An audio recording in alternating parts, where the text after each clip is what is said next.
ہم کیوں بے قدرے ہو چکے ہیں؟ ہم کیوں دین سے دور ہو چکے ہیں؟ ہمارے دلوں میں کیوں نماز کی اہمیت کم ہو چکی ہے؟ جس دین کے اوپر میں نے فخر کا احساس کرنا، سعادت کی بات ہے، یہ میرا دین ہے۔ عثمان بن عفان سے مکہ والوں نے کہا تھا جب ان کی سلوات ٹکنے سے اوپر تھی اور آدھی بلڈنگ پہ تھی، کسی نے کہا عثمان اتنا کمزور اور کنگال ہو چکا ہے، کبھی تیری دولت کے چرچے تھے اور آج تیری شلوار اور تیری چادر کا کپڑا بھی پورا نہیں۔ جواب میں کیا کہا؟ کلا حضرت خلیل صلی اللہ علیہ وسلم، پاگلو بات پیسے کی نہیں، میرے خلیل کی چادر ہی نصف پنڈلی پہ ہے، میرے حبیب کی چادر ہی نصف پنڈلی پہ ہے۔ یہ لوگ تھے جو اسلام کو اعزاز سمجھتے تھے۔ لوگوں کی کیا پرواہ کرنی ہے ہم نے؟ ہمارے لیے سب سے بڑی مجبوری ہمارا اللہ ہے، اس کی محبت، اپنے رسول کا پیار اور اپنے نبی کی بات۔ میرے رسول کا فرمان ہے ساری دنیا بھی نہ کرے، ہمارے رسول نے کیا تو ہم اس کے کرنے کے ہمیں کرنے کے لیے تیار ہونا چاہیے۔ یہ ایمان ہے۔ اللہ اکبر، اللہ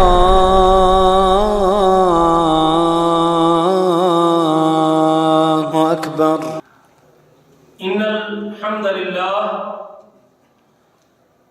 نحمده ونستعینه ونستغفره ونعوذ باللہ من شرور انفسنا ومن سیئات اعمالنا، من يهده الله فلا مضل له ومن يضلل فلا هادي له، واشهد ان لا اله الا الله وحده لا شريك له، واشهد ان محمدا عبده ورسوله۔ اللهم صل على محمد وعلى آل محمد كما صليت على إبراهيم وعلى آل إبراهيم إنك حميد مجيد۔ اللهم بارك على محمد وعلى آل محمد كما باركت على إبراهيم وعلى آل إبراهيم إنك حميد مجيد۔ أما بعد فأعوذ بالله من الشيطان الرجيم۔ إن الذين لا يرجون لقاءنا ورضوا بالحياة الدنيا واطمأنوا بها والذين هم عن آياتنا غافلون أولئك مأواهم النار بما كانوا يكسبون۔ گرامی قدر بھائیوں اور لائق احترام ساتھیوں، اللہ تعالیٰ نے مجھے اور آپ کو بے شمار نعمتوں سے نوازا ہے۔ ان گنت احسانات میرے اور آپ پر ہمارے پروردگار کے۔ ان احسانات میں سے سب سے بڑا انعام اور بڑا احسان اور قیمتی احسان وہ نعمت ایمان اور نعمت اسلام ہے۔ اللہ تعالیٰ نے اپنی کتاب میں بعض مقام پہ اپنے اس انعام کا تذکرہ بھی کیا ہے اور اپنے بندوں کو اس انعام کی یاد دہانی بھی کروائی ہے۔ اللہ فرماتے ہیں سورۃ بقرہ میں وَلَا تَتَّخِذُوا آیَاتِ اللَّهِ هُزُوًا، تم اللہ کی آیتوں کو مذاق نہ بناؤ، اللہ کی آیتوں سے تمسخر نہ کرو۔ وَاذْكُرُوا نِعْمَةَ اللَّهِ عَلَيْكُمْ، اور اپنے اوپر اللہ کی نعمت کو یاد کرو۔ وَمَا أَنزَلَ عَلَيْكُمْ مِنَ الْكِتَابِ وَالْحِكْمَةِ، اور جو اللہ نے تم پر کتاب و حکمت اتاری ہے۔ یعظکم بہ، وہ رب تمہیں اس کتاب کے ذریعے واعظ کرتا اور نصیحت کرتا ہے۔ واتقوا اللہ، اللہ سے ڈرو۔ وَاعْلَمُوا أَنَّ اللَّهَ بِكُلِّ شَيْءٍ عَلِيمٌ، اور جان لو کہ اللہ تعالیٰ ہر چیز کو خوب جاننے والا ہے۔ کبھی اللہ تعالیٰ فرماتے ہیں اپنی کتاب میں وَاعْتَصِمُوا بِحَبْلِ اللَّهِ جَمِيعًا، تم سب مل کے اللہ کی رسی کو مضبوطی سے تھام لو، کٹھے ہو کے اللہ کی رسی کو مضبوطی سے پکڑ لو۔ وَاعْتَصِمُوا بِحَبْلِ اللَّهِ جَمِيعًا وَلَا تَفَرَّقُوا، اور فرقوں میں تقسیم نہ ہو جاؤ۔ وَاذْكُرُوا نِعْمَةَ اللَّهِ عَلَيْكُمْ، اور اپنے اوپر اللہ کی نعمت کو یاد کرو۔ اِذْ كُنْتُمْ أَعْدَاءً فَأَلَّفَ بَيْنَ قُلُوبِكُمْ، جب تم ایک دوسرے کے دشمن تھے، عدو موجود تھے، مخالف تھے، ایک دوسرے کو برداشت نہ کر رہے تھے، فَأَلَّفَ بَيْنَ قُلُوبِكُمْ، اور اس پروردگار نے تمہارے دلوں کو جوڑ دیا، تمہارے دلوں میں محبت پیدا کر دی، نفرتوں کو محبتوں میں تبدیل کر دیا گیا، افتراق اور انتشار کو باہمی طور پہ ایک دوسرے کی مودت کے اندر بدل دیا۔ فَأَلَّفَ بَيْنَ قُلُوبِكُمْ فَأَصْبَحْتُمْ بِنِعْمَتِهِ إِخْوَانًا، اور تم اس کی نعمت کے بسبب ایک دوسرے کے بھائی بھائی بن گئے۔ یہ حبل کیا تھی؟ یہ اللہ کا دین تھا، یہ قرآن تھا، یہ اللہ کی وحی تھی، یہ نبی کریم صلی اللہ علیہ وسلم کی رسالت تھی، یہ اللہ کے رسول صلی اللہ علیہ وسلم کا رسول بن کے آنا تھا، جس نے جوڑ دیا اور جس میں لوگوں کے درمیان محبت پیدا کر دی۔ انسانیت جب اپنے آخری سانسوں پہ تھی اور زندگی موت کے کشمکش میں تھی، ہر حوالے سے ابتری کا شکار تھی، لوگ معاشی طور پہ اور معاشرتی طور پہ بحرانوں کا شکار تھے، جب اخلاقی گراوٹ اپنی انتہا کو چھو چکی تھی اور اخلاقی پستی بھی اپنے عروج پہ پہنچ چکی تھی، جب اخلاقی قدریں ختم ہو چکی تھی، جب انسانیت اپنی آخری سانسوں پہ تھی، جب اخلاقی قدریں جو ہیں وہ ناپید ہو چکی تھی، جب کوئی ایک دوسرے کا احساس کرنے کو تیار نہیں تھا، جس معاشرے میں بچی کی کوئی قدر و قیمت نہیں تھی، بیٹی کی پیدائش پہ باپ کا منہ لٹک جایا کرتا تھا اور گھر میں صف ماتم بچھ جایا کرتی تھی، اور اس بچی کو پیدائش کے موقع پہ پکڑ کے گھر سے دور شہر کے باہر ایک کنویں کے اندر زندہ درگور کر دیا جاتا تھا۔ انسانیت کی یہ وقت اور یہ حیثیت تھی۔ لوگ اپنے خالق اور مالک کو بھول چکے تھے۔ معبود کون ہے؟ رب کون ہے؟ پروردگار کون ہے؟ پیدا کس نے کیا ہے؟ عبادت کس کی کرنی ہے؟ اس حوالے سے بھی لوگ اس قدر ابتری کا شکار تھے کہ اللہ کے گھر میں جس کو ابراہیم علیہ السلام نے کھڑا کیا اور بنایا تھا، اس موحد نبی نے جس کو تعمیر کیا تھا اور جس کی بنیاد ہی اللہ کی توحید پہ تھی، اس گھر میں 360 بتوں کو لوگوں نے سجا رکھا تھا، لوگ ان کی پرستش کرتے تھے، لوگ اپنے خالق کو بھولے ہوئے تھے، بندگی کے طریقے لوگوں کے اپنے تھے، لوگ مخلوق کی پوجا کرتے تھے، مورتیوں کے سامنے جھکتے تھے، بتوں کے سامنے اپنی حاجتیں پیش کرتے تھے، لوگ ان کو اپنے نفع نقصان کا مالک سمجھتے تھے۔ ہر حوالے سے لڑائیاں اور جنگیں اپنے جوبن پہ تھیں اور اپنے زور پہ تھیں، معمولی باتوں پہ سالوں سال تک لوگ جنگیں لڑا کرتے تھے۔ حالی نے کہا اپنے کلام میں، کبھی پانی پینے پلانے پہ جھگڑا اور کبھی گھوڑا بڑھانے پہ جھگڑا، گھوڑ دوڑ میں لڑائی پڑتی اور پھر وہ سالوں سال تک لڑائی جاری رہتی، پانی پینے پلانے پہ لڑائی پڑتی اور پھر سالوں تک وہ لڑائی ان کی جان نہیں چھوڑتی تھی۔ لوگ اس قدر جاہلیت کا شکار تھے اور جاہل تھے کہ حرمت والے مہینوں کا پاس اور خیال بھی لوگ ختم کر چکے تھے۔ ان حالات میں اللہ نے انسانیت پہ رحم کھایا اور اس ڈوبتی انسانیت کو سہارا ملا کہ دین اسلام اللہ نے اتار دیا، نبی کریم صلی اللہ علیہ وسلم کو اللہ رسول بنا دیا، میرے آپ کے حبیب کو رسالت کا پیغام مل گیا، قرآن ان کے قلب اثر پہ اترا، حضرت جبریل کا پھیرا پڑا اور مالک الملک نے ان ساری نفرتوں اور ساری جو ہے نا منافرتوں کو محبتوں اور دوستیوں کے اندر تبدیل کر دیا۔ فَأَصْبَحْتُمْ بِنِعْمَتِهِ إِخْوَانًا، تم اس کی نعمت کے ساتھ ایک دوسرے کے بھائی بنے، ایسے بھائی بنے کہ شاید انسانی تاریخ میں اس کی کوئی مثال نہیں ملے گی۔ مہاجر جب اسلام کو بچانے کے لیے، یہ نعمت تھی، یہ قدر تھی نعمت ایمان کی، ایمان بچانے کے لیے مکہ چھوڑنا پڑا تو کوئی پرواہ نہیں کی اپنے گھر کی، کام کی، کاروبار کی، دنیا کی، بلڈنگ کی، یہ ہمارا آبائی گھر ہے، اس میں ہماری جائیدادیں ہیں، اس میں ہم کئی نسلوں سے بس رہے ہیں اور ہماری کئی نسلیں ان گھروں میں آباد ہیں، ہم ان کو کیوں چھوڑ دیں؟ نہیں، جب ایمان کو بچانے کے لیے اپنا گھر چھوڑنے کا آرڈر ملتا ہے تو کسی نے اپنے گھر کی پرواہ نہیں کی، بال بچوں کی پرواہ نہیں کی، دوست احباب کی پرواہ نہیں کی، عزیز رشتہ داروں کا خیال نہیں کیا، صرف اس لیے کہ میرے رب کی مرضی یہی ہے کہ اب نے ہماری ذات کے اوپر ایمان کا دفاع کرنا اور بچانا ہے، میرے رب کی مرضی یہی ہے کہ تو نے ہمارے آخری حبیب کی پیروی کرنی ہے، رسول کریم کا ساتھ دینا ہے، اور اگر تمہیں یہ سب کچھ سے ہاتھ دھونا پڑتے ہیں تو یہ تمہیں برداشت کرنا پڑے گا۔ مکہ کی زندگی سے اگر تمہیں خیرباد اسے کہنا پڑتا ہے تو تجھے کہنا پڑے گا اگر آپ نے ایمان بچانا ہے۔ ایک طرف یہ قافلہ تھا جس کو مہاجرین کی جماعت کہتے ہیں، جنہوں نے اپنی کوئی قربانی دینے سے دریغ نہیں کیا، اور پھر کیا بات ان استقبال کرنے والوں کی بھی اور ان ویلکم کہنے والوں کی بھی جو مدینہ میں اس بات کے منتظر تھے کہ ہمارے مہاجر بھائی آئیں تو صحیح، اور ہم اپنے دل نکال کے ان کے سامنے رکھنے والے ہیں۔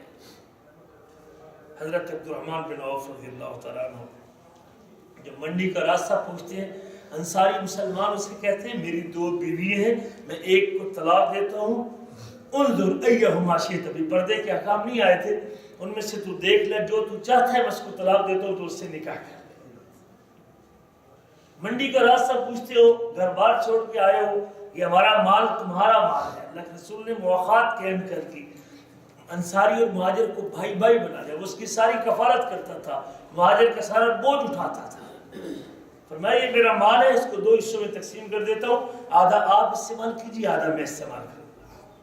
یہ محبت اور پیار تھی اور یہ الفت اور لگاؤ پیدا کیا، اور یہ ایمان کی وجہ سے پیدا ہوا ہے۔ فَأَصْبَحْتُمْ بِنِعْمَتِهِ إِخْوَانًا، تم اس کی نعمت کے ساتھ ایک دوسرے کے بھائی بھائی بن گئے۔ وَكُنْتُمْ عَلَى شَفَا حُفْرَةٍ مِّنَ النَّارِ، تم جہنم کے گڑھے کے کنارے پہ تھے، عقیدے کے اعتبار سے، ایمانیات کے اعتبار سے، اخلاق کے اعتبار سے۔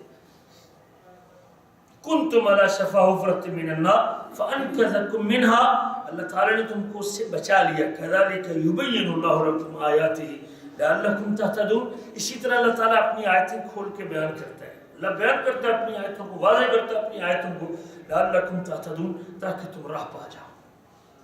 یہ دین تو راہ دکھانے کے لیے آیا ہے، یہ دین تو ڈوبتوں کو بچانے کے لیے آیا ہے، یہ دین تو روحانی مریضوں کے زخموں پر پٹی رکھنے کے لیے آیا ہے، یہ دین تو ڈوبتی بچی کو اور درگور ہوتی بچی کو بچانے کے لیے آیا ہے، یہ دین تو سینکڑوں طلاقیں لینے والی خاتون کے عزتوں کے حقوق کو لینے کے لیے آیا ہے، یہ دین تو ماں کی قدر بتانے کے لیے آیا ہے، یہ دین تو الہ اور معبود برحق کا صحیح پتہ دینے کے لیے آیا ہے، یہ دین تو بڑے اور چھوٹے کا احترام بتانے کے لیے آیا ہے، یہ دین تو معاشرے میں ایک اچھی زندگی گزارنے کے اصول دینے کے لیے آیا ہے، یہ دین تو اللہ اکبر کبیرہ ایک بہترین نمونہ ہے، اللہ اکبر کبیرہ، جس کے اوپر عمل کر کے انسان اپنی دنیا کو بھی سنوار سکتا ہے اور اپنی آخرت کو بھی بنا سکتا ہے۔ جو لوگ اس کی قدر و قیمت سے واقف تھے وہ اس کے لیے سب کچھ قربان کرنا بھی سہارا سمجھتے تھے۔ اسی لیے اس دین کی تکمیل پہ جب اس کا اتمام ہوا، جب یہ مکمل ہوا، مالک الملک نے یہ اعلان کیا، سورۃ مائدہ میں آیت نمبر 3 ہے، اللہ فرماتے ہیں اليوم اکملت لکم دینکم، آج کے دن میں نے تمہارے لیے تمہارے دین کو مکمل کر دیا ہے، واتممت علیکم نعمتی، اور میں نے اپنی نعمت کو تم پر پورا کر دیا ہے، میں نے اپنی نعمت کو تم پر پورا کر دیا ہے۔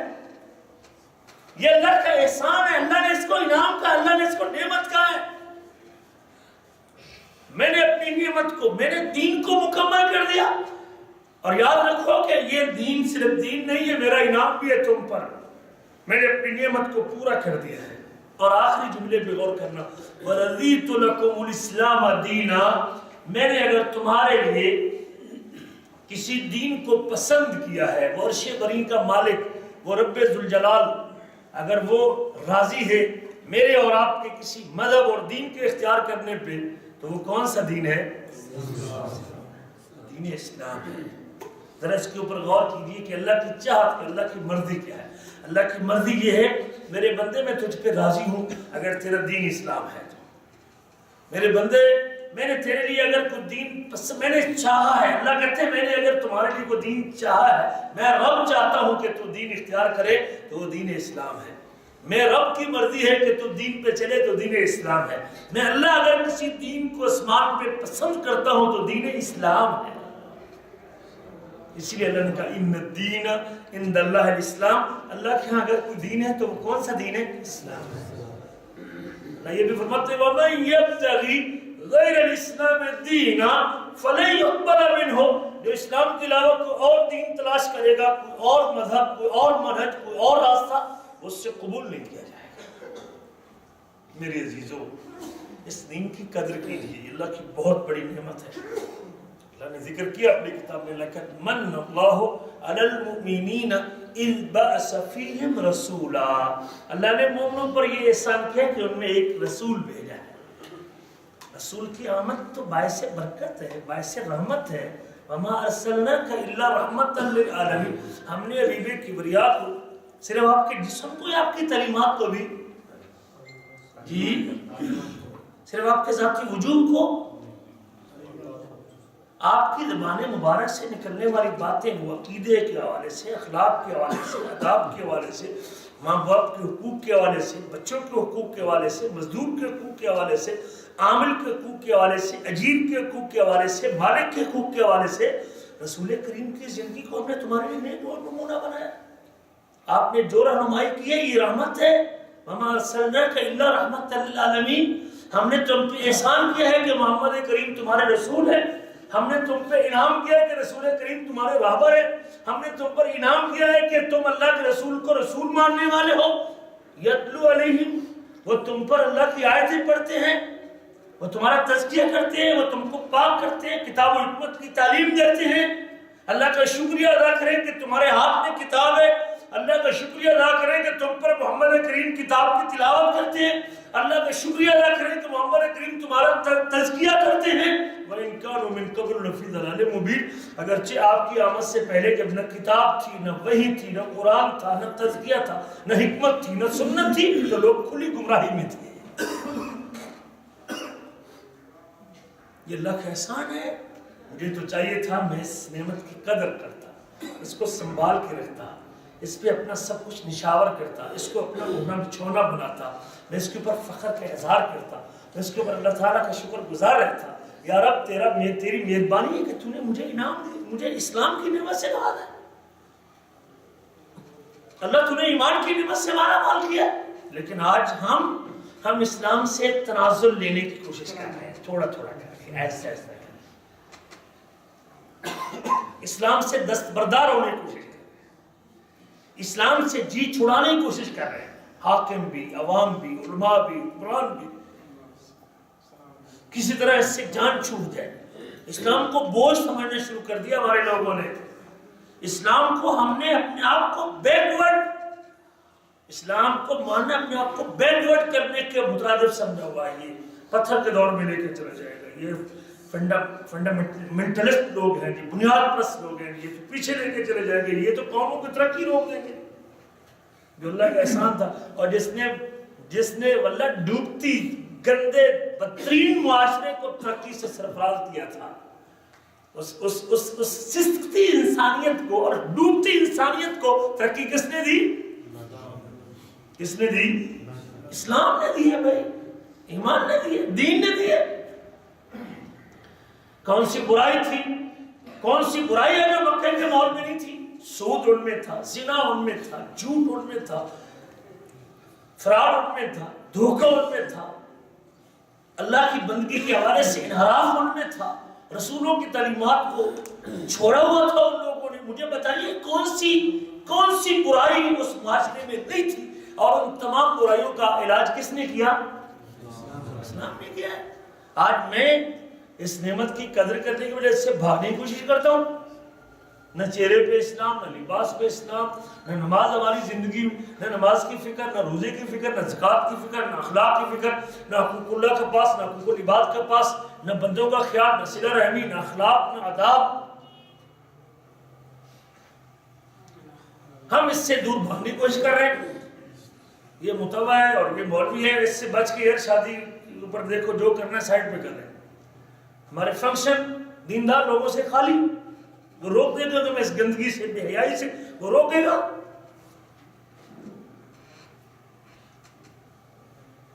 ہم کدھر جا رہے ہیں بھائی؟ ہم کتنے بے قدرے ہو چکے ہیں، ہم کتنے بے حس ہو چکے ہیں۔ ہمارے لیے تو اعزاز کی بات تھی، سعادت کی بات تھی، فخر کی بات تھی کہ اللہ نے ایمان، نعمت ایمان سے نوازا۔ لوگ اس کے اوپر فخر کا اظہار کرتے تھے، جو اس کی قدر و قیمت کو جانتے تھے اور اس کی اہمیت سے واقف تھے۔ یہ ہماری ترقی کا راستہ ہے، یہ ہماری عظمت کا راستہ ہے، یہ ہمارے عروج کا راستہ ہے، یہ ہماری بلندی کا راستہ ہے۔ بڑے بڑے درباروں میں بیٹھ کے روٹی کھاتے تھے، صحابی رسول کے ہاتھ سے لقمہ گر گیا، درباری نے کہا دیکھ تو بیٹھا ہوا ہے بڑے دربار میں، اور پتہ نہیں یہ ورلڈ آرڈر ہے اور یہ بڑی سپر پاور ہے جس کے دربار میں تو بیٹھ کے روٹی کھا رہا ہے، تو لقمہ نیچے گرا، وہ لقمہ اٹھانے لگے۔ درباری نے کونی ماری، یہ کیا کرنے لگا تو؟ کہتے ہیں اَأَتْرُكُ سُنَّةَ رَسُولِ اللَّهِ هَؤُلَاءِ الْحَمْقَى، ان بے وقوفوں کی خاطر میں اللہ کے رسول کی سنت چھوڑ دوں؟ ہم کیا کرتے ہیں؟ مسجد میں آئے تو شلوار اوپر کر لیتے ہیں، مسجد سے باہر نکلے تو شلوار۔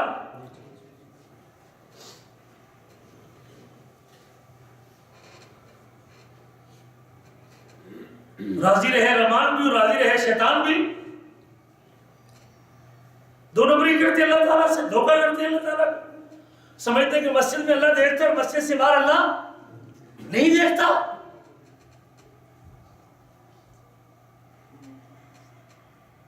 یہ کیوں ہے؟ یہ دین سے دوری ہے۔ آئیے اس دین کی دوری کے چند اسباب آپ کے سامنے ذکر کرنا چاہتا ہوں آج کی مجلس میں، اور پھر اسباب کے بعد علاج بھی انشاءاللہ کی مجلس میں ہے۔ ہم کیوں بے قدرے ہو چکے ہیں؟ ہم کیوں دین سے دور ہو چکے ہیں؟ ہمارے دلوں میں کیوں نماز کی اہمیت کم ہو چکی ہے؟ جس دین کے اوپر میں نے فخر کا احساس کرنا، سعادت کی بات ہے، یہ میرا دین ہے۔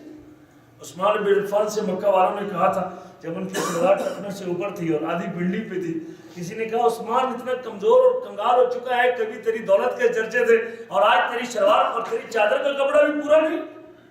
جواب میں کیا کہا؟ حضرت خلیل رسول وسلم، پاگلو بات پیسے کی نہیں، میرے خلیل کی چادر ہی نس پنڈی پہ ہے، میرے حبیب کی چادر ہی نس پنڈی پہ ہے۔ یہ لوگ تھے جو اسلام کو اعزاز سمجھتے تھے۔ لوگوں کی کیا پرواہ کرنی ہے ہم نے؟ ہمارے لیے سب سے بڑی مجبوری ہمارا اللہ ہے، اس کی محبت، اپنے رسول کا پیار اور اپنے نبی کی بات۔ میرے رسول کا فرمان ہے ساری دنیا بھی نہ کرے، ہمارے رسول نے کیا تو ہم اس کے کرنے کا ہمیں کرنے کے لیے چاہنا چاہیے، یہ ایمان ہے۔ کیا فخر کی بات ہے، نبی کریم مسجد سے باہر نکلے، صحابہ کرام مسجد میں تشریف فرما رہے تھے اور آپ صلی اللہ علیہ وسلم نے پوچھا کیا کر رہے ہو؟ کہتے ہیں اللہ تعالیٰ کا شکریہ ادا کر رہے ہیں کہ اللہ تعالیٰ نے ایمان کی نعمت سے نوازا ہے۔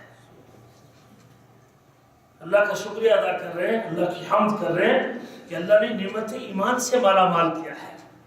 اللہ کے رسول فرماتے ہیں اللہ ہو، تمہیں اللہ پاک کی قسم ہے کہ واقعی اسی لیے بیٹھے ہو؟ کہتے ہیں ہاں اسی لیے بیٹھے اللہ کے رسول، اللہ پاک کی قسم ہے، رب ذوالجلال کی قسم ہے، ہم صرف اس لیے بیٹھے ہیں کہ اللہ کا شکریہ ادا کر رہے ہیں کہ اللہ نے اسلام کی نعمت سے نوازا ہے۔ رسول کریم فرماتے ہیں مجھے آپ کے کہنے پر کوئی شک نہیں ہے، لیکن میں صرف آپ کی بات کو یقین طلب کرنا چاہتا تھا اور آپ سے پوچھنا چاہتا تھا، آپ کے یقین کا اندازہ کرنا چاہتا تھا۔ اللہ پاک اور اللہ ذوالجلال آپ لوگوں کے اوپر فخر کا اظہار کر رہے ہیں۔ جو لوگ اسلام کے اوپر شکریہ ادا کرتے تھے نا، ایمان پہ، اللہ ان کے اوپر فخر کا اظہار کرتے تھے۔ آئیے دین کی دوری کے اسباب میں سے سب سے پہلا سبب دنیا کی محبت ہے۔ ہمیں دنیا نے ہمارے پاؤں میں زنجیر ڈالی ہے، ہمارا فوکس صرف جسم ہے، صرف جسم ہے۔ یہ جسم، اس کی ضروریات، اس کا کھانا، اس کا پینا، اس کا پہننا، اس کی رہائش، اس کی سواری، اس کا آنا، اس کا جانا، اس کا بیٹھنا، بوڑھے ہونے تک میری جتنی ضروریات ہے، میری صبح سے لے کر شام تک میری تگودو اسی جسم کی۔ دیکھیں آپ 8 گھنٹے آپ ڈیوٹی کریں، 12 گھنٹے کریں، 15 گھنٹے کریں، اوور ٹائم کریں، ہدف کیا ہے اس کا؟ صرف اور صرف جی جسم دو چیزوں کا مرکب ہے، ایک روح ہے اور ایک جسم ہے۔ ہماری جو ڈیوٹی ہے اور ہماری جو مصروفیت ہے 24 گھنٹوں میں سے اس کا زور کس طرف ہے، جسم کی طرف یا روح کی طرف؟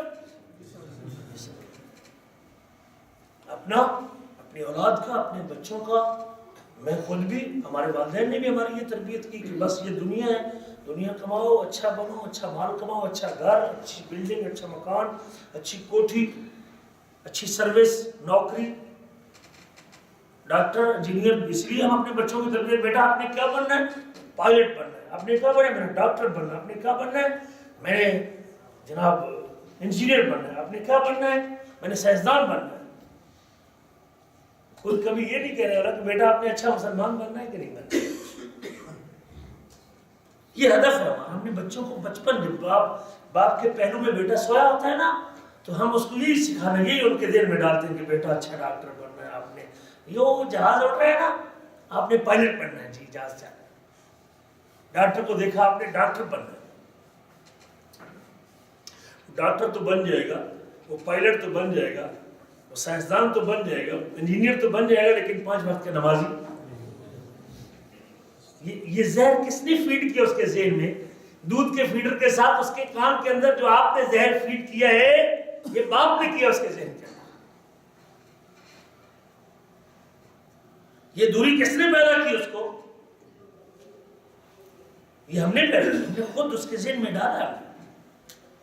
اسکول جانے کے اوپر سرزنش ہے، اچھا اسکول، اس کی ٹرانسپورٹ، اس کی وردی، اس کی یونیفارم، اس کا ٹیوٹر، اس کی ٹیوشن، اسکول آنے سے بعد اس کی جناب اکیڈمی، اور اس کے بعد اس کا ٹیوٹر گھر میں پڑھانے والا، سیکنڈ ٹائم، پھر فرسٹ ٹائم، پھر فجر کے بعد، پھر عشاء کے بعد، پھر فزکس کا الگ، کیمسٹری کا الگ، میتھمیٹک کا الگ، ریاضی کا الگ۔ میں نے بہت کچھ بچے کو دیا ہے، لیکن کس کے لیے یہ؟ جی جنت میں اعلیٰ مقام اسے مل جائے، بہترین جنتی بن جائے، وہ اس کو اللہ کا دیدار نصیب ہو جائے۔ لاکھوں روپیہ باپ خرچ کرتا ہے اپنے بچے کی تعلیم پر، لیکن وہ 5 وقت کا اگر نمازی نہیں تو برباد کیا اس نے اپنے بچے کو۔ ہم نے اس کے دل میں محبت دنیا کی گاڑ دی ہے، اس کے اوپر اپنے پیسہ خرچ کیا ہے، ہم نے اس کے ذہن سے نماز کی ویلیو کو کم کیا ہے، ہم نے اس کے ذہن سے دین کو ڈیگریڈ کیا ہے، ہم نے اس کی قرآن کی تلاوت کو چھڑوا کے اس کو فرسٹ میسنی کی کتاب پہ لگایا، ہم نے کیا اس کے ساتھ۔ اس کو بڑے بڑے کلیے آتے ہیں، الجبر کے، ریاضی کے، فزکس کے، کیمسٹری کے، سائنس کے، بڑے اس نے یاد کیے ہوئے ہیں، اصول یاد کیے ہوئے ہیں، مخفف اصوات، کوڈ ورڈ اس کو آتے ہیں، لیکن اس کو قرآن پڑھنا فر بولتا ہے، انگریزی فرور بولتا ہے، لیکن قرآن پڑھنا اس کو نہیں آتا، قرآن کو اس کو پتہ نہیں۔ ہم نے واللہ پہلی کلاس کی کتاب کے لیے ہم بچے کے لیے فکر مند ہے کہ اس کی سمجھ اس کو آنی چاہیے۔ پہلی کلاس کی کتاب، 1 پریپ کی کتاب، ہمارے بیٹے کو سمجھ آنی چاہیے، اس کو پتہ چلنا چاہیے کہ جمع کیا ہوتا ہے، تفریق کیا ہوتا ہے، منفی کیا ہوتا ہے، مثبت کیا ہوتا ہے، تقسیم کیا ہوتا ہے، ضرب کیا ہوتا ہے، یہ اس کو سمجھ آنا چاہیے۔ لیکن قرآن مجید سمجھے نہ سمجھے، باپ کو اس کی کوئی فکر۔ حب الدنیا، میں بھی دنیا میں زندگی چاہتا ہوں، اور یہی ہمارا ہدف ہے، اچھی زندگی گزر جائے، اچھا سٹیٹس مل جائے، اچھا عہدہ مل جائے، اچھا مقام مل جائے، اور آخرت کی مجھے کوئی فکر نہیں ہے۔ جب سے یہ ذہن میں نہیں ڈالیں گے نا کہ میں نے مرنا ہے، دنیا چھوڑ کے چلے جانا ہے، اس دنیا میں یہ میرے رہنے کی جگہ نہیں، یہ تو ایک پل ہے گزرنے کی طرح، میں نے پل کراس کرنا ہے، اور پل کے اوپر کوئی مکان بناتا ہے؟ نبی کریم فرماتے ہیں کل فی الدنیا کأنک غریب او عابر سبیل، دنیا میں ایک مسافر کی طرح زندگی گزار، ایک راہ گزرنے والے کی طرح زندگی گزار۔ صبح کرے تو شام کا انتظار نہ کرے، اور شام کرے تو صبح کا انتظار۔ وما لی وللدنیا، ہمیں دنیا سے کیا غرض ہے؟ ہماری مثال تو ایک مسافر کی طرح جو تھوڑی دیر کے لیے درخت کے نیچے سستاتا ہے اور پھر اپنی سواری لے کے اپنے سفر کے اوپر ہو جاتا ہے۔ ایک مومن کا تو دنیا کے ساتھ اتنا سا تعلق ہونا چاہیے. رسول کریم کا تو دنیا کے ساتھ معاملہ ہے. دیکھا گھر آپ کا کتنی کنال میں؟ مدینہ جاتے رہتے ہیں نا. نبی کریم کی کوٹھی کتنی کنال میں؟ جی مرلہ بھی نہیں بنتا. امی عائشہ کا گھر ہے, ڈبل سٹوری ٹرپل سٹوری تھا. چھت کے باہر کھڑے ہوتے تو چھت نظر آتی تھی, اتنا سا تھا. چھپر تھا, چھت پر نالا بھی تھا کہ نہیں تھا. بارش کا پانی چھت سے گزر جایا کرتا تھا. 2 مہینے تک اس گھر میں چولہا نہیں جلتا تھا. لیکن آخرت کی فکر کتنی تھی کہ بلال اذان کہتے, بلال اذان کہیے ہم کو راحت ملتی ہے. وجعلت قرۃ عینی فی الصلاۃ, میری آنکھ کی ٹھنڈک, ہماری آنکھ کی ٹھنڈک بہترین گھر میں ہے. اے سی گھر, ڈبل سٹوری گھر, پکا گھر, بہترین گھر, یہ ہماری آنکھ کی ٹھنڈک ہے. نبی کریم کی آنکھ کی ٹھنڈک کیا ہے؟ یہ سب سے مین سبب کہ ہم نے اپنا ہدف, ہم نے اسٹیشن, ہم نے پل کو گھر بنا لیا, ہم نے پل پہ اپنی بلڈنگ کھڑی کر لی, ہم نے گزرگاہ کو اپنی منزل بنا لیا ہے. حب الدنیا, دنیا کی محبت ہمارے پاؤں کی زنجیر بن گئی ہے. اللہ فرماتے ہیں ان الذين لا يرجون لقاءنا ورضوا بالحياة الدنيا, بے شک وہ لوگ جو ہماری ملاقات سے راضی نہیں, لا یرجون, امید نہیں رکھتے, ہماری ملاقات کی امید نہیں رکھتے. ان کو ہم سے ملنے کا شوق ہے کوئی, ہمارے دیدار کا, ہماری ملاقات کا, جنت میں آنے کا. ان الذين لا يرجون لقاءنا ورضوا بالحياة الدنيا, دنیا کی زندگی کے اوپر راضی ہے, کمائیں گے, کھائیں گے, مر جائیں گے, موجیں اڑائیں گے. ورضوا بالحياة الدنيا واطمأنوا بها, اور اس کے اوپر مطمئن, پرسکون, تسلی بخش زندگی. اللہ کا بڑا فضل ہے جی, گھر اپنا پکا ہے, سارے کچھ بنا لیا, اور کوئی فکر نہیں. بچے نے شادی کر لی, بچے سارے سروس لگ گئے, گھر اپنا پکا ہے. اب کوئی فکر, اب بھائی اس میں آپ نے ہمیشہ رہنا ہے. آپ کا گھر تو کور ہے, وہ آپ نے کتنی بہتر کی ہے. یہ آپ کا گھر نہیں ہے, یہ تو بچے چھین لے گے, آپ سے لڑائی ہوگی آپ کے بعد. بہنیں کہیں گی ہمارا حصہ دو.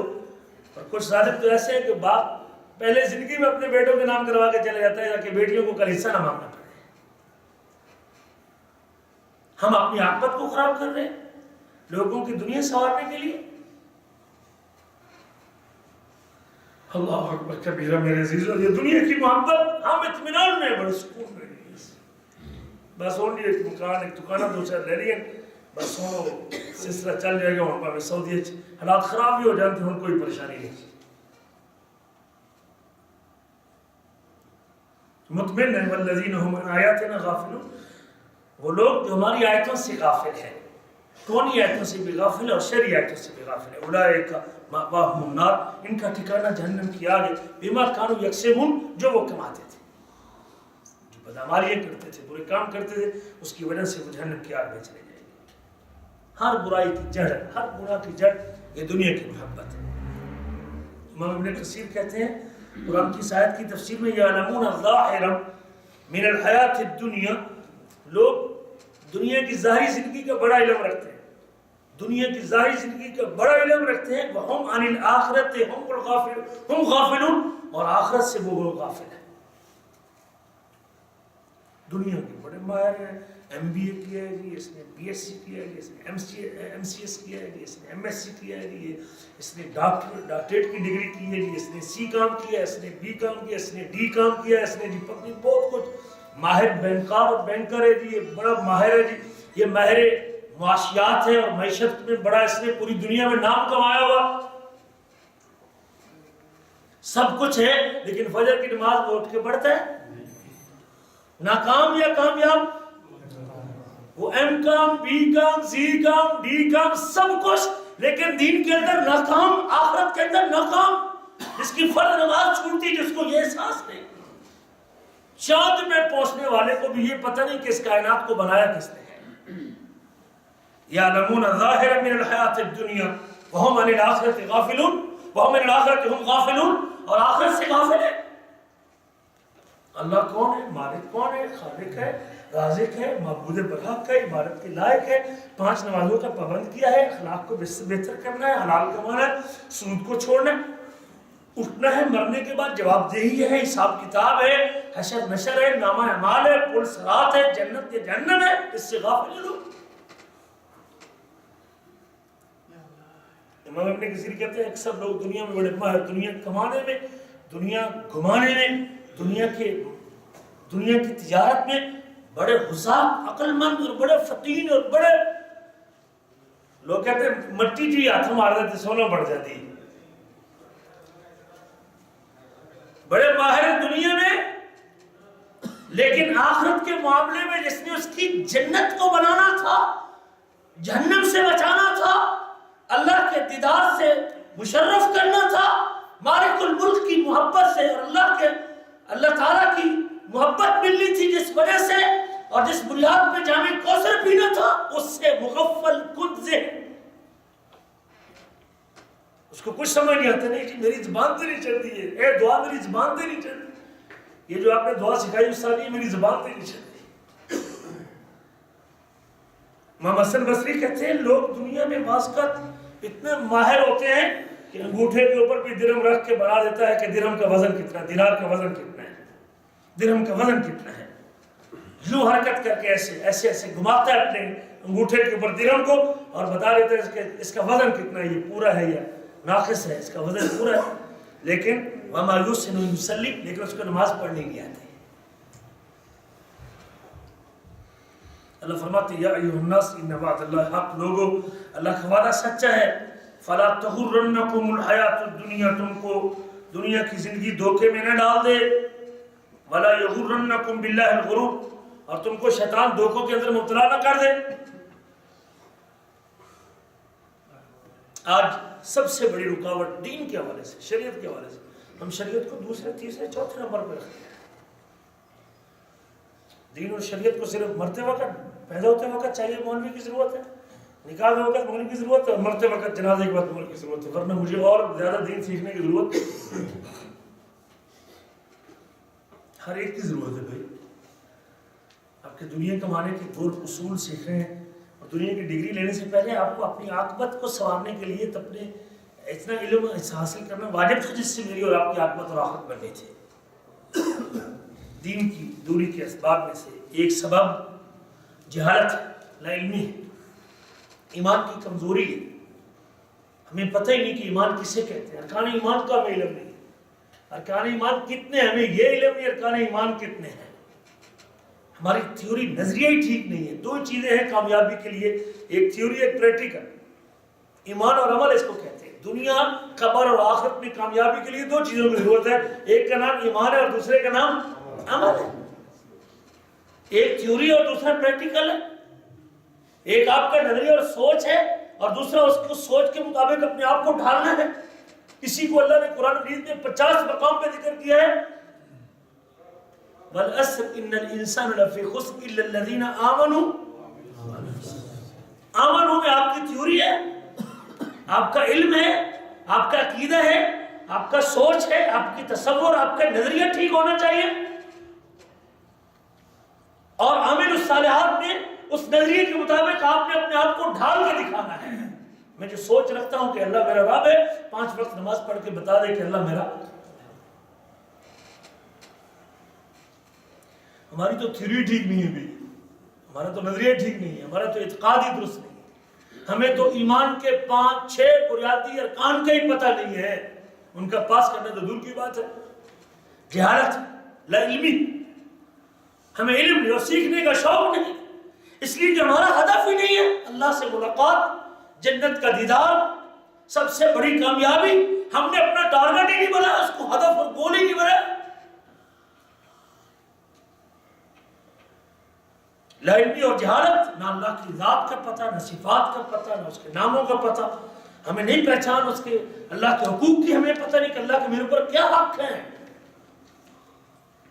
جہالت ہے، غافل ہیں، ہمیں اس کے اوامر کو پامال کرتے ہیں، اس کی نواہی سے دامن کو آلودہ کرتے ہیں، جن کاموں سے اللہ نے منع کیا اس کا ارتکاب کرتے ہیں، جن کاموں کا اللہ نے حکم دیا اس کو چھوڑتے ہیں۔ کیا وجہ کیا ہے؟ جاہل ہے، ہمیں پتہ ہی نہیں یہ کتنا بڑا گناہ، نماز چھوڑنا کتنا بڑا گناہ ہے، ہمیں یہ احساس اور شعور ہی نہیں اللہ کی قسم۔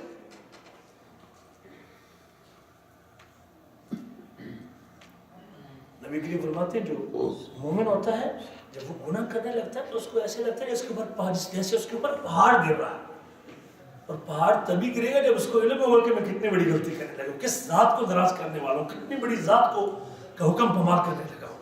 اور جو کافر ہوتا ہے جب وہ گناہ کرتا ہے نا، منافق یا کافر، وہ ایسے کرتا ہے جیسے ناک سے مکھی کو اڑاتا ہے، اس کو کوئی اس طرح وہ گناہ کر لیتا ہے۔ یہ کیفیت کب بنے گی؟ جب علم ہوگا۔ ہم جاہل ہیں،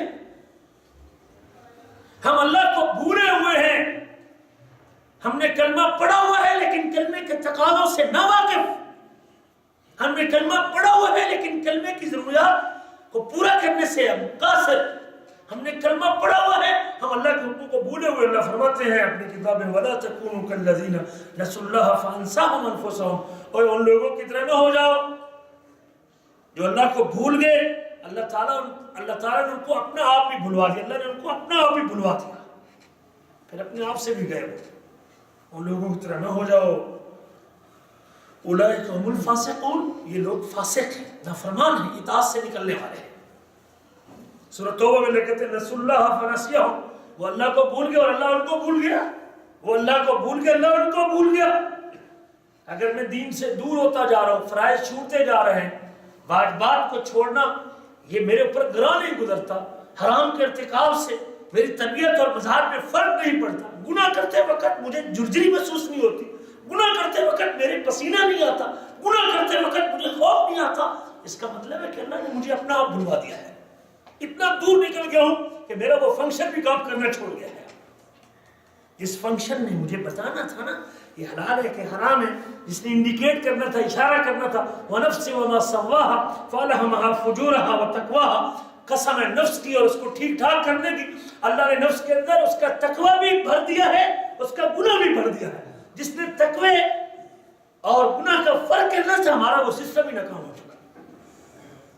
پیسوں والی مشین میں اگر آپ وہ اس کا فنکشن ٹھیک رہے گا تو آپ ریال ڈالیں گے تو پیپسی نکلے گی نا، لیکن جب اس کا فنکشن ہی خراب ہو جائے تو پھر ہم نے تو اپنا فنکشن ہی گناہ کر کے اپنا فنکشن ہی خراب کر دیا۔ جس سے میں نے تمیز کرنی تھی، جس سے مجھے فرق پڑنا تھا، میں نے اپنے نفس کو علائشوں سے پاک رکھنا تھا، نقصان سے بچانا تھا، سسٹم کو میں نے خراب نہیں ہونے دینا تھا۔ قد افلح من زکاها قد افلح من تزکا، وہ کامیاب ہو گئے جس نے تزکیہ کیا۔ تزکیہ کیا ہے؟ میں نے اپنے آپ کو بچا کے رکھنا تھا، وہ کامیاب تھا۔ ہم تو اپنے آپ کو پاک ہی نہیں کر سکے، ہمیں کوئی احساس نہیں ہے، مجھے دیکھ رہا ہے۔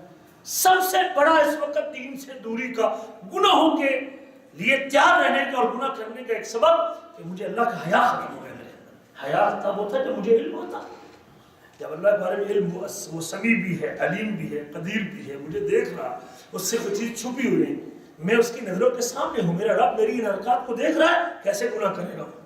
انما یخشی اللہ یعنی عبادہ العلماء، اللہ تعالیٰ سے اس کے عالم بندے ڈرتے ہیں، جس کے پاس علم ہوتا ہے وہ اللہ سے ڈرتا ہے۔ علم ہے اللہ سے ڈرتا ہے، نہیں ڈر رہا، اس کا معنی جہالت ہے۔ مجھے احساس نہیں کہ وہ قادر مطلق ہے، مجھے احساس نہیں کہ جو میرا سانس چلاتا ہے میں اسی کی خلاف ورزی کروں، جو میرا سانس چلا رہا ہے میں اسی کی، اس قدر بھولا ہوا ہے بندہ جس کے ہاتھ میں میرے سانس کا کنٹرول ہے، میں اس رب کو بھولا ہو۔ ایک سبب دین سے دوری کا، تیسرا سبب غفلت ہے۔ ہمیں پتہ ہے نماز فرض ہے، ہمیں پتہ ہے کہ اللہ میرا رب ہے، ہمیں پتہ ہے کہ محمد کریم ہمارے رسول ہے، ہمیں پتہ ہے کہ قرآن ہماری کتاب ہے اور ہمارا اس کے اوپر ایمان ہے، لیکن جب اس کے تقاضوں کو پورا کرنے کی باری آتی ہے ہم اس کو کرتے۔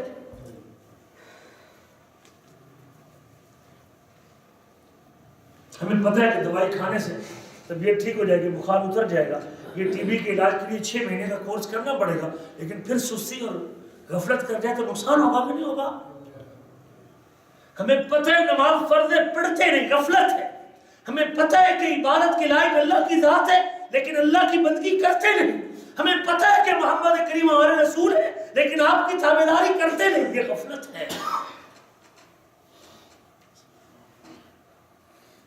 اللہ فرماتے ہیں اپنی کتاب سورۃ انبیاء میں اقترب للناس حسابهم وهم فی غفلۃ معرضون، لوگوں کے حساب کا وقت قریب آ چکا ہے، معاملہ نیڑے ہے، قیامت قریب ہے، لوگوں کے حساب کا وقت قریب آ چکا اور وہ غفلت میں اعراض کیے ہوئے، منہ پھیرنے کا سبب، منہ موڑنے کا سبب، غفلت کا سبب، اعراض کا سبب، دوری کا سبب، منہ ہٹانے کا سبب، پیٹ پھیرنے کا سبب غفلت، وہم فی غفلۃ معرضون، یہ ہے مورد،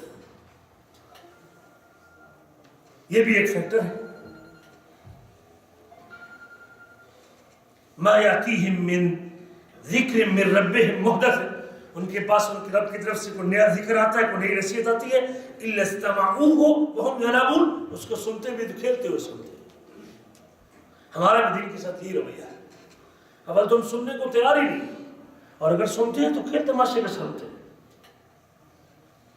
ہمارے پاس فرصت نہیں سننے کی، دین کی، قرآن کی، شریعت کی، حبیب کی، اللہ کی بات سننے کی فرصت ہی نہیں ہمارے پاس۔ سنتے ہیں تو وہ بھی بڑے دیوانے مستانے بن کے سنتے ہیں بڑی مشکل سے۔ لاہیۃ قلوبہم، اللہ کہتے ہیں ان کے دل غافل ہو چکے ہیں، یہ بھی ایک سبب ہے، غفلت کا شکار ہے، اللہ کی اطاعت سے منہ پھرے ہوئے، اس کا سبب غفلت ہے۔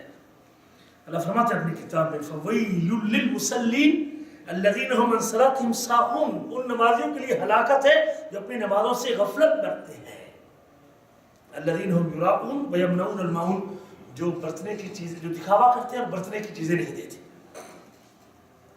چوتھا سبب دین سے دوری کا، چوتھا سبب دل پتھر ہو چکے ہیں میرے عزیزوں، دل پتھر ہو چکے ہیں، یہ دل کام چھوڑ گیا ہے۔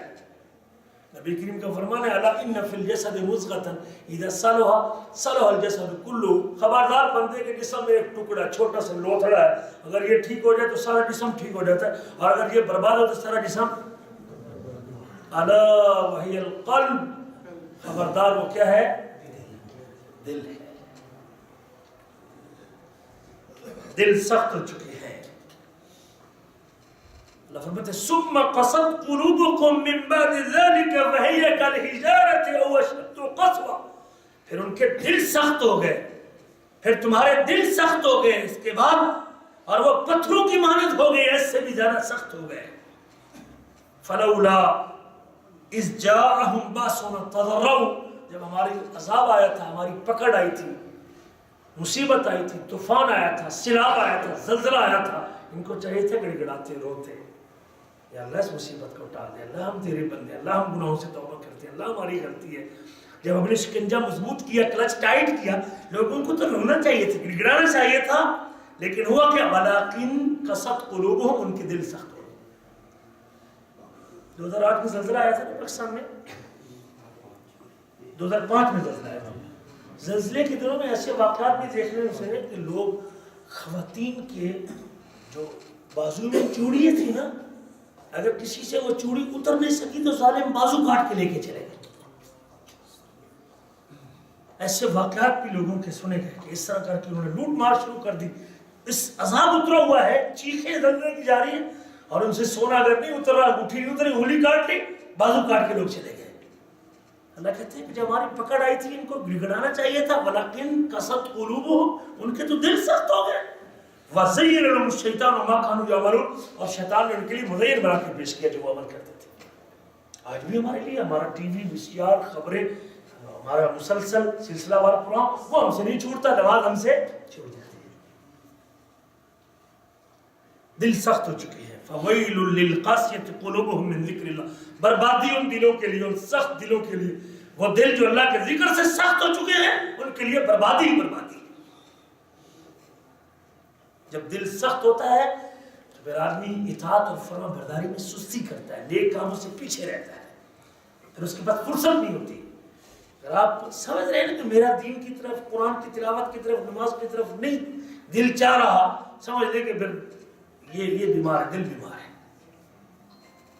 اللہ نے منافقوں کے جو جن کے دلوں میں بیماری تھی نفاق کی، فی قلوبہم مرض فزادہم اللہ مرضا، ان کے دلوں میں بیماری ہے، اللہ ان کی بیماری کو بڑھا دے۔ اس بیماری کا نتیجہ کیا تھا؟ وَلَا يَأْتُونَ الصَّلَاةَ وَإِلَّا وَهُمْ كُسَالَىٰ، نماز کو آتے تھے تو سستی کے ساتھ آتے تھے، ولا ينفقون الا وهم كارهون، مال خرچ کرتے تھے تو بڑی مشکل سے، ناپسندیدگی سے خرچ کرتے تھے. وَإِذَا قَامُوا إِلَى الصَّلَاةِ قَامُوا كُسَالَىٰ، دلوں میں نفاق کی بیماری تھی، نماز کے لیے اٹھنا مشکل تھا. منافقوں کے اوپر سب سے بھاری نماز کون سی نماز؟ فجر اور عشاء کی نماز سب سے گران تھی ان کے لیے. فجر عشاء کی نماز دل کے اندر کیا تھی؟ اگر دین سے دور ہے، نماز سے دور ہے، نماز اس سے نہیں پڑھی جاتی، پھر سمجھ لیں کہ دل بیمار ہو چکا ہے. اگر دل کے بارے میں ڈاکٹر کہہ دے کہ اس کا جو اسٹینٹ ہے وہ ڈلنے والا ہے، یہ اس کا بائی پاس ہونے والا ہے، پھر تو اس کی بڑی دوڑیں لگے گی، سائیں بائیں سجے کھبے جداد جو کٹھی کی وہ بیچنے کے لیے تیار ہو جائے گا. اس کی صرف اس دنیا کی زندگی، دنیا کے فنکشن کو کام میں لانے کے لیے، خون کو پمپ کرنا اس کا کام ہے، اس کو آن کرنے کے لیے، برقرار رکھنے کے لیے، دل کے لیے بیرون ملک بھی اس کو سفر کرنا پڑے گا تو کرے گا. لیکن اگر دل مردہ ہو چکا ہے، دل سخت ہو چکا ہے، تو اس کا کوئی علاج، جس بیماری سے اس کی آخرت خراب ہو رہی ہے، جس بیماری سے اس کی جنت سے معروم ہو رہا ہے، جس بیماری سے یہ جہنم کی طرف جا رہا ہے، اس بیماری کے علاج کی مجھے کوئی فکر نہیں. جب دل سخت ہوتا ہے تو پھر قرآنی آیات اور بعض نصیحت سے متاثر نہیں ہوتا. جب دل سخت ہوتا ہے تو پھر زمانے کے حوادث، حالات اور واقعات، پھر موتیں، ناشے اور جنازے اس کے اوپر اثر انداز نہیں ہوتے. پھر زلزلے اور سیلاب اس کے اندر نرمی پیدا نہیں کرتے جب دل سخت ہوتے ہیں. جب دل سخت ہوتا ہے اللہ اکبر کبیرہ، پھر وہ موت اور قبروں اور جنازوں سے متاثر نہیں ہوتا. جب دل سخت ہوتا ہے تو اس میں اللہ کی تعظیم مان پڑتی ہے، اللہ کی محبت اور اللہ کی تعظیم کمزور ہو جاتی ہے. جب دل سخت ہوتا ہے اللہ اکبر کبیرہ، اور اس میں جو ایمان کا نور اور ایمان کا دیا ہے وہ بجھ جاتا ہے. جب دل سخت ہوتا ہے تو ایمان کی چنگاری اپنی روشنی ختم کر دیتی ہے. جب دل سخت ہوتا ہے پھر اس کے سامنے حرمتوں کو پامال کیا جاتا ہے، لیکن اس کے کان پر جو تک نہیں رہتی ہے. عزتوں کو پامال اس کے سامنے کیا جاتا ہے، اس کو پرواہ نہیں ہوتی. جب دل سخت ہوتا ہے اس کے سامنے لوگ برائی کرتے ہیں لیکن یہ روکنے کے لیے تیار نہیں ہوتا. جو بھی معروف اور منکر کا، نیکی اور بدی کا فرق ختم ہو جاتا ہے جب دل سخت ہوتا ہے. میرے عزیزو، پانچواں سبب یہ ہے گناہوں کی کثرت. مطلب گناہ زیادہ کرتا ہے دین سے دور ہوتا جاتا ہے. نیکی کو جنم دیتی ہے، گناہ کو جنم. آپ اپنے فجر کی نماز پڑھنے کے لیے آئے تھے، صرف ایک فجر کا فرض 2 رکعتیں پڑھنے کے لیے آئے تھے. آپ اٹھے گھر سے، اگر اذان سے پہلے اٹھ گئے تو آپ کو وتر اور تہجد پڑھنے کا موقع مل گیا. اگر آپ اذان کے بعد اٹھے، آپ گھر کے پانی سے وضو کریں گے تو وضو کرنے سے آپ کو نیکی ملے گی. جب آپ وضو کر کے نکلیں گے اور گھر سے نکلنے کی دعا پڑھیں گے تو آپ کو وہ اجر ملے گا. جب مسجد جاتے ہوئے قدم رکھیں گے تو آپ کے قدم جیسے اٹھتے جائیں گے تو نیکی کے درجے بڑھتے جائیں گے، قدم رکھتے جائیں گے تو گناہ کم ہوتے جائیں گے. جب مسجد کے دروازے پہ پہنچیں گے تو اللہم افتح لی ابوابا پڑھیں گے، رحمت کے دروازے کھل جائیں گے. جب مسجد میں جائیں گے تو 2 رکعت نماز پڑھیں گے، فجر کی سنتیں پڑھیں گے. نبی کی فرماتے ہیں فجر کی 2 سنتیں دنیا اور دنیا کی ساری نعمتوں سے تمہارے لیے. پھر آپ انتظار کریں گے، جماعت کھڑی ہونے کا آدھا گھنٹہ تقریباً 25 منٹ انتظار ہوتا ہے. آپ قرآن کھول کے تلاوت شروع کریں گے، ذکر کر دیں گے، آپ کی وہ نیکی لکھی جاتی رہے گی. پھر باجماعت نماز پڑھیں گے تو تکبیر اولیٰ کا ثواب ملے گا. پھر باجماعت نماز پڑھیں گے تو باجماعت نماز کا ثواب ملے گا. اور اگر کوئی اپنے محلے کی مسجد میں 40 دن تکبیر اولیٰ کے ساتھ نماز پڑھتا ہے، نبی کریم فرماتے ہیں وہ بندہ منافق بھی نہیں ہے اور وہ بندہ جہنم کے اندر بھی نہیں جائے گا. پھر آپ نماز پڑھ کے بیٹھ گئے اور آپ نے اذکار شروع کیا، ذکر کرتے کرتے سورج طلوع ہوا. سورج طلوع ہونے کے بعد 2 رکعت نماز پڑھ لی آپ نے. میرے آپ کے حبیب فرماتے ہیں اس کو پورے حج اور پورے عمرے کا ثواب ہم عطا کر دیتے ہیں. نیکی کو جنم دیتے ہیں اور برائی کو. ایک جھوٹ بولیں گے تو پھر 100 جھوٹ بولنا پڑے گا. ایک خیانت کریں گے تو پھر کئی خیانتیں کرنی پڑیں گی. جب بندہ گناہ کی طرف چلا جاتا ہے، دین سے دور ہوتا ہے، پھر اتنے گناہ کرتا ہے حتیٰ کہ گناہ کرتے وقت اس کا حیا ختم ہو جاتا ہے.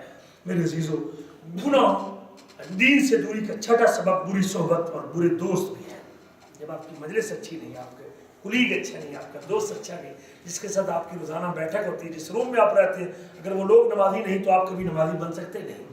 اگر وہ بے حیا قسم کے لوگ، گندی گالی بکنے والے لوگ، بے حیا قسم کے لوگ اور برے قسم کے لوگ، بے نماز قسم کے لوگ، سود خور قسم کے لوگ، جوئے کی پرچی ڈالنے والے لوگ ہیں، تو تو پھر کانٹے بونے کے بعد پھولوں کی توقع کرنے کی ضرورت نہیں۔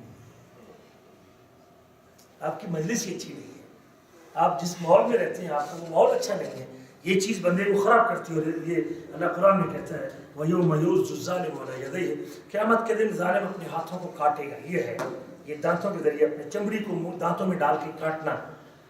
بندہ افسوس کرتا ہے نا، حسرت کے ساتھ کاٹے گا اپنے کیے کے اوپر۔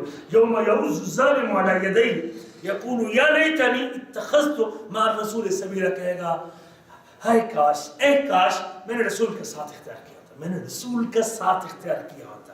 یا ویلتا، اے میری ہلاکت، اے میری بربادی، لیتنی لم اتخذ فلان خلیلا، کاش کہ میں نے فلاں کو دوست بنایا ہوتا یا نہ بنایا ہوتا، نہ بنایا ہوتا،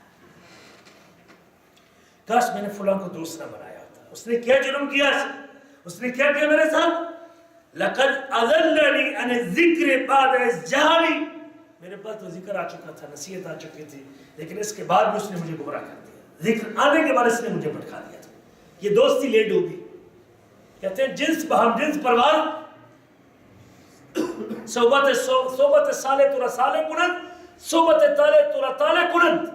برے کی صحبت تم کو برا کر دے گی اور اچھے کی صحبت تم کو اچھا کر دے گی۔ بری صحبت یہ ایک سبب ہے دین سے دوری کی۔ گلاب کا پودا جس مٹی پہ ہوتا ہے وہ مٹی بھی کیا ہوتی ہے؟ خوشبودار ہوتی ہے کہ نہیں ہوتی؟ خوشبودار ہوتی ہے۔ فرق کیا ہے؟ صحبت کا فرق ہے۔ نبی کریم نے ایک بڑی مثال دے کے بات سمجھائی ہے، شاید مجھے اور آپ کو بھی سمجھ آ جائے۔ رسول کریم صلی اللہ علیہ وسلم فرماتے ہیں کہ اچھی صحبت کی مثال تو بٹی چلانے والے کی طرح ہے، اچھی صحبت کی مثال تو کستوری بیچنے والے کی طرح ہے، کستوری بیچنے والے کی طرح ہے۔ آپ اس کے پاس جائیں گے یا آپ کو خوشبو لگا دے گا یا آپ اس سے خرید لیں گے، اگر خریدیں گے نہیں تو جتنی دیر تک دکان میں رہیں گے اتنی دیر تک آپ کو خوشبو تو آتی رہے گی۔ اور بری صحبت کی مثال تو بٹی پھونکنے والے کی طرح ہے، اگر آپ اس کے پاس بیٹھیں گے، لوہار کے پاس بیٹھیں گے، یا تو آپ کے کپڑے جلا دے گا، کچھ چنگاری اڑے گی، اور آپ کے ویلڈر کے پاس بھی بیٹھیں گے تو چنگاری اڑے گی، آپ کے کپڑے جلا دے گی، اور اگر کم از کم چنگاری نہ اڑی تو جتنی دیر تک اس کے پاس بیٹھیں گے آپ کے ناک کے اندر دھواں تو جائے گا نا۔ یہ اللہ کے رسول نے مثال دے کے سمجھایا ہے۔ میرے عزیزوں، ایک سبب دین سے دوری کا وہ لمبی امیدیں بھی ہیں۔ ہم نے بڑا لمبا جینے کا فیصلہ کیا ہوا ہے کہ ہم نے بڑی زندگی گزارنی ہے اور بڑی لمبی عمر پڑی ہے، ہم نے بڑا جینا ہے۔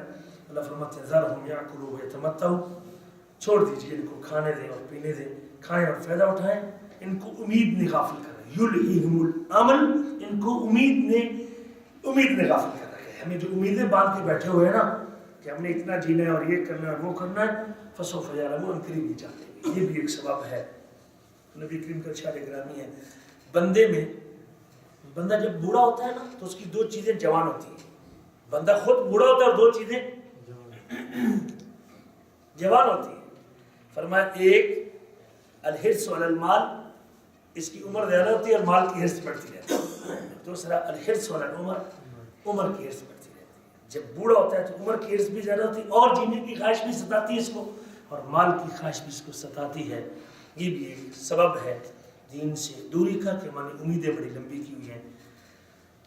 آخری سبب میرے عزیزوں کہ ہم موت اور آخرت کو بھولے ہوئے ہیں۔ ہم نے مرنا ہے اور دنیا چھوڑ کے جانا ہے۔ جب بندے کو موت یاد رہتی ہے کہ میں نے دنیا سے نکلنا ہے اور میں نے کسی وقت بھی دنیا کو چھوڑ کے چلے جانا ہے، پھر بندہ دنیا سے دل نہیں لگاتا، پھر بندہ اپنی آخرت کی تیاری کرتا ہے۔ یہ چند اسباب تھے جس کی وجہ سے آج ہم دین سے غافل ہیں اور دین سے دور ہیں۔ انشاءاللہ اگلی مجلس میں زندگی رہی تو ہم علاج کے اوپر بات کریں گے کہ اس دین سے دوری کا علاج کیا ہے۔ اللہ ہم سب کو ان اسباب سے اپنے آپ کو بچانے کی توفیق نصیب فرمائے۔ شوگر کی دوائی کھانے والا شخص جب تک چینی نہیں چھوڑے گا تب تک دوائی کا اثر نہیں ہوگا۔ جب تک اسباب بند نہیں کریں گے تو اگر آپ لیکیج روکنا چاہتے ہیں تو پہلے پانی تو بند کریں پیچھے سے۔ جب تک ہم اسباب نہیں بند کریں گے تب تک دوائی کھانے کا فائدہ نہیں ہوگا۔ اللہ سے دعا ہے کہ اللہ ہمیں اپنے آپ کو ان اسباب سے بچانے کی توفیق نصیب فرمائے اور پھر علاج کریں، انشاءاللہ مرض سے شفا ملے گی، اللہ کی محبت ملے گی اور اللہ کا پیار ملے گا، زندگی میں سکون آئے گا اور اطمینان آئے گا۔ اللہ سے دعا ہے کہ اللہ تعالیٰ مجھے اور آپ کو مدد کرے۔